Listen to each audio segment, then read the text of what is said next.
Hello student, कैसे हैं बच्चों। आज हम आप लोगों को 10th की जो बायोलॉजी है ना, उसमें हमारा जो टॉपिक है वो है ब्लड ग्रुप। ब्लड ग्रुप के बारे में हम बात करेंगे। ब्लड ग्रुप के बारे में देखेंगे कि ब्लड ग्रुप है क्या, है ना।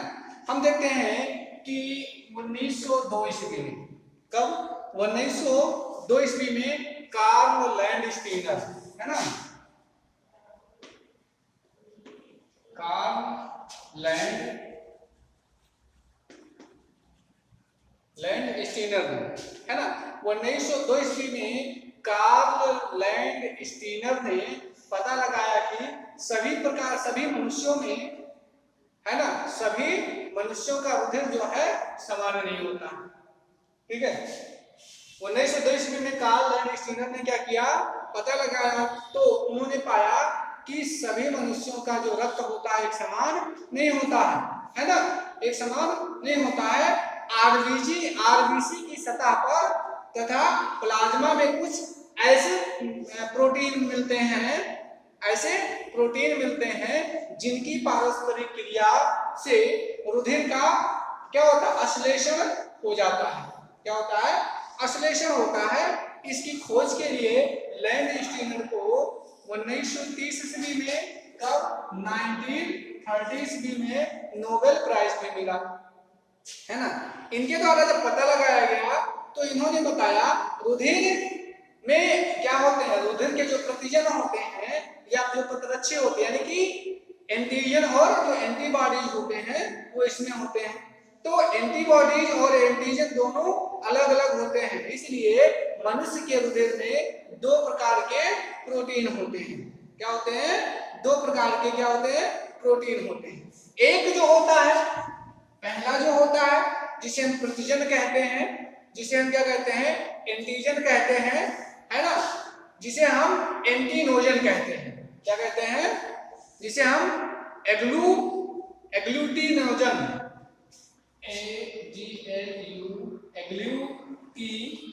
है ना, एग्लूटिनोजन कहते हैं। ठीक है, ये चीज इसमें होती, ये होते हैं। ठीक है, एंटीजन विशेष ग्लाइकोप्रोटीन के बने होते हैं। एंटीजन जो होता है वो विशेष ग्लाइकोप्रोटीन होता है। ठीक है, ये क्या होता है, विशेष ग्लाइकोप्रोटीन होता है।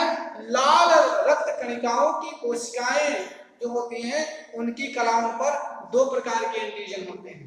इसके लाल रुधिराणुओं की कोशिका कला पर दो प्रकार के क्या होते हैं, एंटीजन होते हैं, जिसमें एंटीजन ए और बी होता है। जिसमें क्या होता है,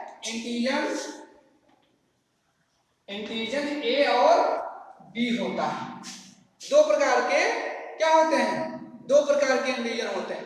लाल रुधिराणुओं पर क्या होता है, लाल रुधिराणुओं पर उपस्थित एंटीजन के आधार पर लैंडस्टीनर ने क्या किया, इसको यानी कि मानव रुधिर को 4 समूहों में बांट दिया। किसमें, 4 समूहों में बांटा, है ना।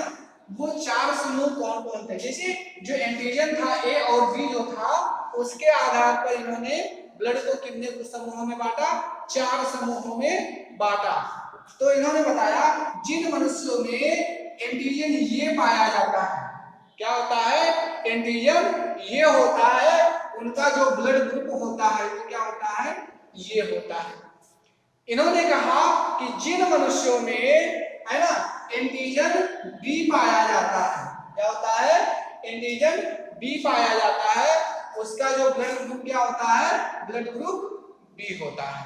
ठीक है, इसके बाद में इन्होंने कहा कि इसके अलावा वह मनुष्य जिनमें दोनों प्रकार के एंटीजन पाए जाते हो, ये अथवा बी, है ना, दोनों प्रकार के एंटीजन पाए जाते हैं, उनको किस ग्रुप में रखा गया, ए बी ग्रुप में रखा गया।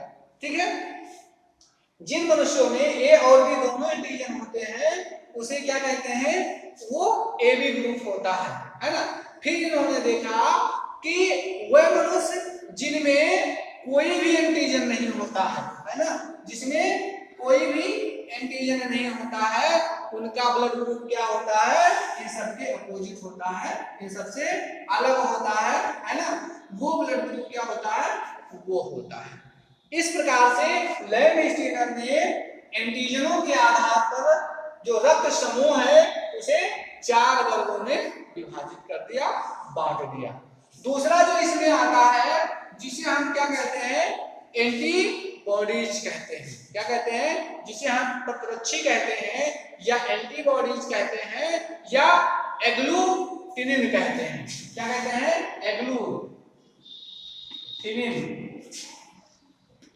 एग्लूटिनिन कहते हैं, है ना। ये प्रोटीन इसमें पाया जाता है। ये रुधिर के प्लाज्मा में होते हैं। ये किसमें होते हैं? एग्लूटिनिन जो होता है वो किसमें होता है? रुधिर के प्लाज्मा में होता है। ये जो है 2 प्रकार के होते हैं। क्या होते हैं? ये भी कितने प्रकार के होते हैं? 2 प्रकार के होते हैं। कौन कौन से होते हैं? एक एंटीजन क्या होता है? एक एंटीजन ये होता है ना। एक एंटीजन ये होता है और दूसरा जो होता है वो एंटीजन बी होता है ना। दूसरा क्या होता है? दूसरा एंटीजन बी होता है जो इसमें पाया जाता है। ठीक है, तो ये चीज है। मनुष्य की रुधिर कणिकाओं में जो एंटीजन नहीं होते हैं, मनुष्य के, है ना, रुधिर में जो प्लाज्मा होती है या जो रुधिर कणिकाएं होती हैं जिसमें एंटीजन नहीं होते हैं, उनके प्रतिवर्ग रुधिर में, है ना, उनके प्रति रुधिर वर्ग के मनुष्यों की जो रुधिर कणिकाएं हैं उन कणिकाओं पर एंटीजन भी नहीं होता है। लेकिन इसी प्रकार जो ये सीरम है, ए सीरम में एंटीबॉडी जो है ए वापी होती है, वो एबी वर्ग के कणिकाओं पर नहीं होती है ना। हम देखते हैं कि वो वर्ग के रुधिर में कोई भी एंटीजन नहीं होता है। वो वर्ग के रुधिर में कोई भी एंटीजन नहीं होता है। अतः इनमें दोनों प्रकार की, है ना, दोनों प्रकार की क्या होती है? एंटीजन, एंटीबॉडी पाई जाती है। उसमें कौन सी एंटीबॉडी होती है? एंटीबॉडी ए और एंटीबॉडी बी, दोनों एंटीबॉडी पाई जाती है ना। ये चीज होता है। हम देखते हैं अपोहन, अश्लेषण की क्रिया जो होती है, जिसे हम क्या कहते हैं? समूहन की क्रिया कहते हैं, है ना। जो है अश्लेषण की क्रिया जो होती है, अब हम देखते हैं कौन सी चीज?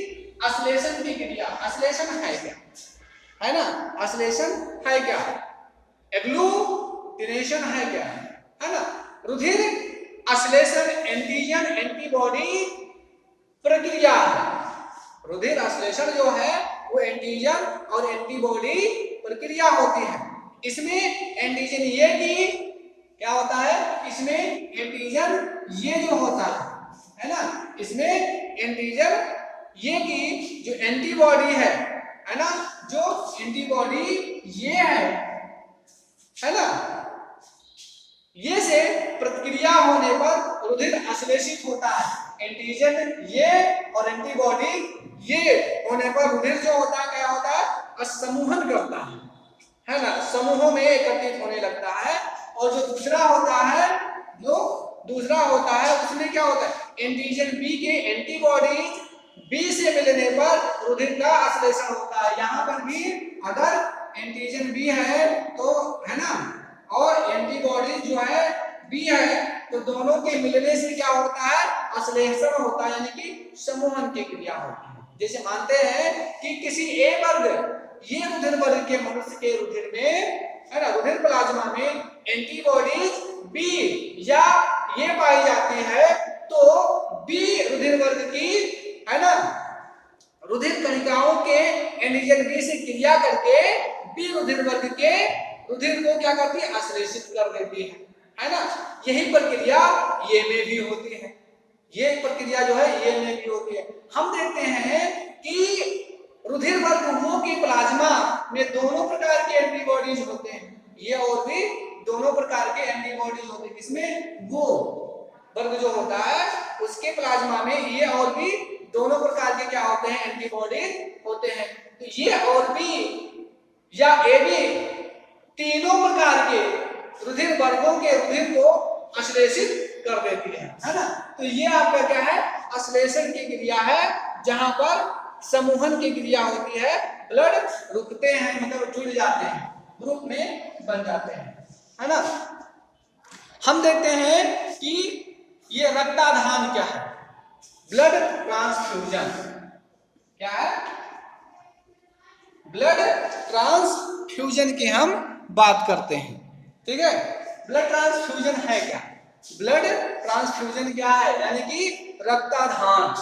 किसी भी व्यक्ति के रुधिर को किसी अन्य व्यक्ति के रुधिर में, किसी दूसरे व्यक्ति के रुधिर में निरापद रूप से नहीं चढ़ाया जा सकता है ना। क्यों नहीं चढ़ाया जा सकता है, क्योंकि कभी कभी क्या होता है, कभी कभी रुधिर अस्कंदन के कारण क्या होता है, रुधिर अस्कंदन के कारण रक्ताधान के घातक परिणाम देखने को मिलते हैं, जिससे बिना मिले हुए, है ना, बिना मिले हुए या बिना सुमेलन के रक्ताधान करने पर जो रुधिर है वो थक्का बना देता है।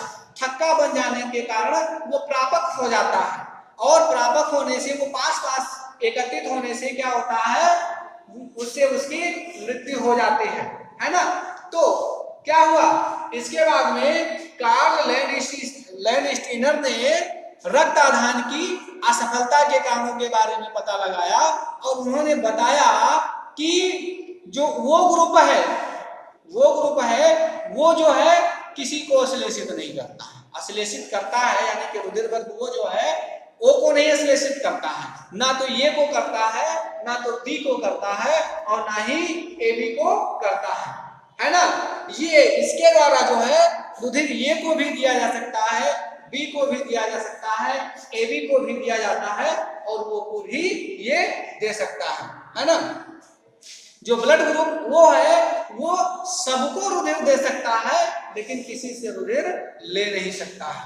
जो ए ग्रुप का है वो क्या करता है, वो अश्लेषित, वो के साथ में अश्लेषित होता है, ये के साथ में अश्लेषित नहीं होता है, बी के साथ में अश्लेषित होता है, यानी कि वो और बी के साथ में वो अश्लेषित हो जाता है ना। यही इसी प्रकार से बी जो है वो जो है ओ और ए इन दोनों के साथ में अश्लेषित नहीं होता है, लेकिन बी और ए बी के साथ में वो अश्लेषित हो जाता है। वहीं हम ए बी की अगर बात करते हैं तो वो ना ओ से अश्लेषित होता है, ना ए से होता है, ना बी से होता है ना। ठीक है, तो ये चीज है, ठीक है, वो अश्लेषित कर देता है। हम देखते हैं इसका कार्य क्या होता है ना। ब्लड का रुधिर का कार्य क्या होता है, ऑक्सीजन का परिवहन करना होता है, शरीर के तापमान का नियमन करना होता है, रोगों से सुरक्षा प्रदान करना होता है, और घावों को भरना होता है। ठीक है, इसके अलावा जो उत्सर्जित पदार्थ होते हैं उन पदार्थों, पोषक पदार्थों का ये परिवहन करता है, उत्सर्जित पदार्थों का भी ये परिवहन करता है, कौन, ब्लड करता है ना। उत्सर्जित पदार्थों का परिवहन करता है। जो अन्य पदार्थ होते हैं उनका भी ये परिवहन करता है, जिसमें रुधिर, हार्मोन्स, एंटीबॉडीज, लवण, एंजाइम, इन सब का भी ये क्या करता है, एक भाग से दूसरे भाग तक ले जाने का काम करता है। ठीक है, अब इसको आप तैयार करें, इसके बाद में हम दूसरा जो हमारा टॉपिक है उसके बारे में हम चर्चा करेंगे। Thank you.